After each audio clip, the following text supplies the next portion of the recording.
François Rebsamen et François Patria. Et on compte sur vous pour venir nombreux d'ailleurs, et puis qu'on en soit le plus nombreux possible demain, salle de Vosges, à 19h15, de manière à ce que, bonsoir, de manière à ce qu'on puisse montrer que la mobilisation elle est là en Côte d'Or pour François Hollande. Donc, moi-même, donc j'ai animé plus d'une trentaine de réunions publiques. Donc là, ce soir, c'est ma dernière réunion publique, on va dire, dans les communes avant le meeting de demain et avant le premier tour. Voilà, donc c'est vrai que c'était très intéressant puisqu'il y a eu beaucoup d'échanges, beaucoup de débats et puis beaucoup de citoyens présents chaque soir dans toutes les communes. Et on a essayé d'être présents dans tout le territoire, dans toute la Côte d'Or, avec plus d'une centaine de réunions. Et partout dans le département, parce que nous, ce que l'on souhaite dans cette élection présidentielle, c'est irriguer justement le territoire de nos idées. Parce que nous avons des idées pour notre pays. Parce que ce qui est important par rapport à l'élection présidentielle, c'est bien évidemment de répondre aux enjeux qui sont devant nous. Et non pas d'être dans une espèce de stigmatisation permanente, de division permanente, sans jamais avoir de propositions. Parce que ce qui se passe aujourd'hui, c'est que nous avons d'abord un gouvernement sortant, avec un président sortant, avec un bilan. Il a essayé d'ailleurs de mettre le voile sur son bilan pendant cette élection présidentielle. J'y reviendrai parce que Emmanuel a développé ce qui a été fait ou pas fait dans le domaine de la santé. Et par rapport à ce qui a pu être fait, il y a aussi aujourd'hui un projet. Il y a le projet de Nicolas Sarkozy, on le connaît, c'est notamment pour régler le problème des retraites, d'avancer la date de versement des retraites, ce qui, bon, effectivement, pourrait être intéressant, mais c'est pas ça qui va régler le problème de fond. Parce qu'on ne parle pas de pénibilité, on ne parle pas d'inégalité entre les femmes et les hommes en matière de retraite, on ne parle pas de ceux qui ont commencé à travailler tôt et qui sont frappés par cette mesure qui a consisté à repousser l'âge légal et bien évidemment à augmenter le nombre d'annuités. Ça, on n'en parle pas. On ne parle que de déplacer du 8 au premier du mois. Quelle proposition! Par contre, Nicolas Sarkozy ne parle pas des vraies mesures qu'il a prévues, notamment l'augmentation de la TVA. Ah oui, parce que ça, c'est pas dans les 32 propositions de Nicolas Sarkozy, vous pouvez vérifier. Pourtant, ils veulent augmenter la TVA. Ils veulent l'augmenter à 21,2%. Or, la TVA, elle frappe d'abord les classes moyennes et les classes populaires, c'est-à-dire ceux qui travaillent, en quelque sorte. Parce que si vous regardez bien le bilan de Nicolas Sarkozy, dans tous les domaines, il a favorisé la société de la rente, mais jamais la société du travail, de l'effort et du mérite. Ben oui. C'est le cas en matière de fiscalité. C'est le cas en matière aussi d'entreprise, j'en reparlerai. Et si l'on regarde bien ce qui a été fait, en matière notamment de gestion, tout simplement des deniers de l'État, on a eu un échec patent et très important en matière de dette publique, puisque la dette publique de la France, entre 2007 et aujourd'hui, elle a augmenté de plus de 600 milliards d'euros. La dette publique de la France, elle a été doublée en 10 ans, alors que l'UMP a eu tous les pouvoirs au plan national.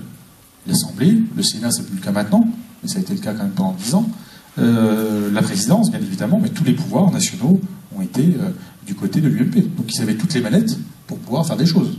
Or, la dette publique, elle a augmenté. Elle a fortement augmenté. Dans le même temps, le déficit de la balance commerciale, du commerce extérieur, a aussi plus que doublé. On est passé à plus de 75 milliards d'euros de déficit du commerce extérieur. Ça veut dire qu'on perd en compétitivité. Ça veut dire que nos exportations, en quelque sorte, diminuent et que les importations augmentent. C'est grave aussi pour notre pays. Parce que si, d'un côté, eh bien, on s'appauvrit du point de vue du commerce extérieur, si d'un côté on s'appauvrit du point de vue de la dette publique, pour autant, d'autres se sont enrichis en dormant. Oui, ils se sont enrichis en dormant. Lesquels? Ceux qui ont bénéficié du bouclier fiscal. Ceux qui ont bénéficié de l'allègement de l'ISF. Savez-vous, par exemple, qu'un milliardaire en France, en 2002, il payait 17 millions d'euros d'ISF, et aujourd'hui, il ne paye plus que 5 millions d'euros. Il a donc eu un cadeau fiscal chaque année de 12 millions d'euros. Alors qu'on lui dit en même temps qu'il faut augmenter la TVA sur les travailleurs, sur les salaires. Puisqu'à chaque fois qu'on va consommer, on paie de la TVA. Donc on voit bien que toute la politique qui a été menée en matière de fiscalité, avec 75 milliards de cadeaux fiscaux, alors qu'en même temps on a un déficit public très important, eh bien ces cadeaux sont allés toujours en direction de ceux qui sont les plus riches, et de ceux en fait qui poursuivent d'ailleurs la rente pour la rente. Mais jamais la rente pour le travail, j'y reviendrai. Et donc on voit bien que la politique fiscale a été un véritable échec. Et nous-mêmes, avec François Hollande, on propose une politique fiscale juste, tout simplement, de remettre de la justice là où il y a eu de l'injustice. De remettre de la justice face aux privilèges. De remettre la raison face au hasard.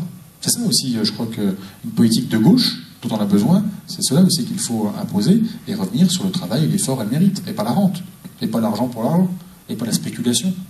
D'ailleurs, Nicolas Sarkozy était celui qui défendait les subprimes en 2007. Heureusement qu'il ne les a pas appliqués à la France. Parce que déjà que la crise était grave, alors imaginons si les subprimes avaient été appliqués en tant que modèle, celui qui voulait imposer, Nicolas Sarkozy, qui est l'ami de ceux qui, effectivement, sont au pouvoir dans le domaine de la finance. Ah oui, parce que le pouvoir de l'argent, c'est rappeler à Nicolas Sarkozy quels sont leurs intérêts communs dans cette campagne. Et on a vu d'ailleurs quelques expressions dans la presse ces dernières semaines apportant leur soutien à Nicolas Sarkozy. C'est pas pour rien. C'est pas pour rien qu'ils veulent accorder leur soutien à Nicolas Sarkozy, parce qu'ils savent où sont leurs intérêts. Les intérêts de la finance, bien évidemment. Celui de l'argent. Parce que dans cette campagne, on s'oppose au pouvoir de l'argent, pas au travail. Et l'échec, il a été aussi patent du point de vue économique, parce que le chômage, il a augmenté, il est prêt à près de 10% aujourd'hui. Or, Nicolas Sarkozy nous avait dit, vous me jugerez sur les résultats, parce que nous aurons 5% de chômage à la fin du quinquennat. Ben, c'est quasiment le double. Il y a eu plus 1 million de chômeurs, en fait, en 5 ans. 1 million de chômeurs de plus en 5 ans. Il y a eu un peu plus de 350 000 emplois qui ont été supprimés, notamment dans l'industrie. C'est énorme. Hein. Ça veut dire qu'on a perdu des pans entiers de notre industrie. D'ailleurs, c'est lié aussi au déficit de la balance commerciale. Ça va ensemble. Et puis en matière de pouvoir d'achat, on pourra en parler aussi. Alors le reste à charge pour les citoyens en matière de santé, il a fortement augmenté, taxes sur les mutuelles, etc. On connaît tout ça. Mais les loyers aussi, les loyers qui ont fortement augmenté, les charges, énergie, gaz, eau, l'essence. Chaque fois que vous avez la pompe, vous voyez bien l'augmentation de l'essence. Et puis l'alimentation, bien évidemment, etc., etc. Les exemples sont nombreux. Donc le président du pouvoir d'achat, en fait, il n'a pas été le président du pouvoir d'achat, en réalité. Il était celui qui a frappé de l'austérité les classes moyennes et les classes populaires.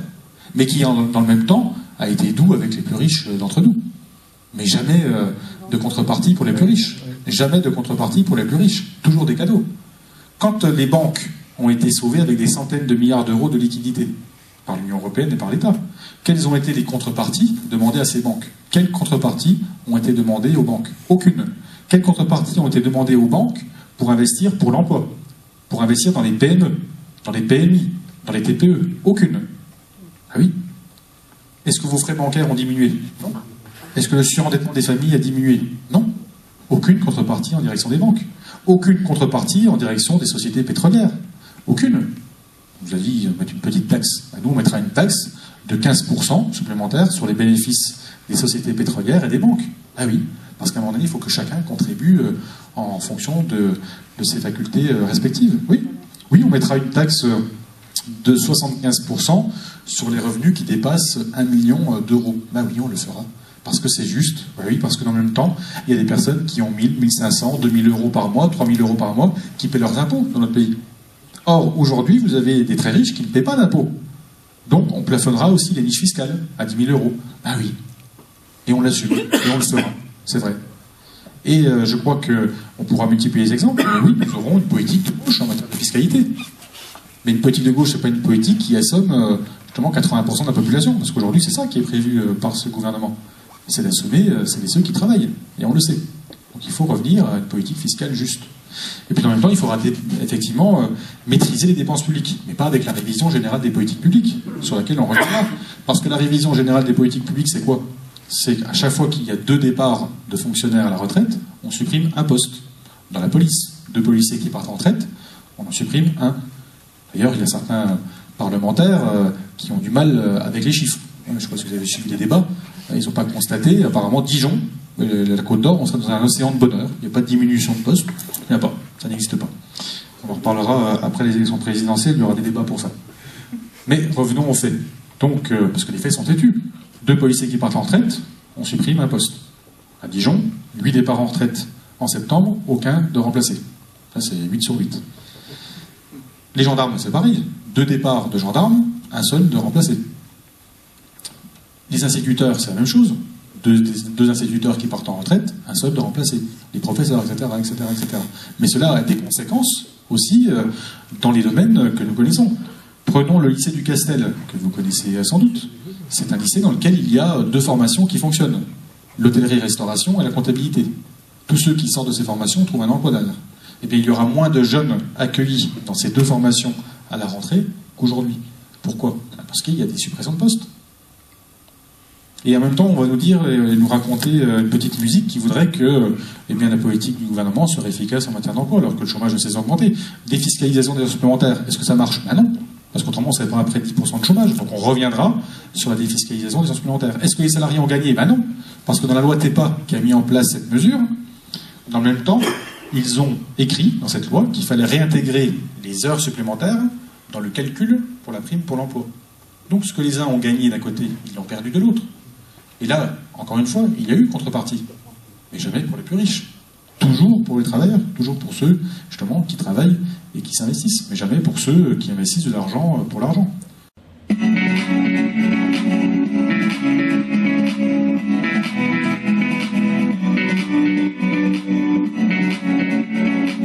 Éventuellement précaire, parce que c'est pas Madame Bettencourt, là, ça n'intéresse pas du tout les nouveaux systèmes. Et c'est vrai qu'aujourd'hui, les propositions du candidat François Hollande, c'est vraiment de remettre l'hôpital au cœur du système de soins de santé. Et le système de soins de santé, ce n'est pas que le curatif, c'est aussi la mise en place de vraies politiques de prévention, de santé publique. À l'hôpital, il y a un deuxième problème, c'est que le but de cette politique entrepreneuriale entraîne une souffrance du personnel. Il faut savoir que ça reste un employeur, un des premiers employeurs de l'État. Et aujourd'hui, on assiste à une souffrance au travail avec des DRH, avec des choix stratégiques de rentabilité et qui ne correspondent pas à l'objectif de l'hôpital public.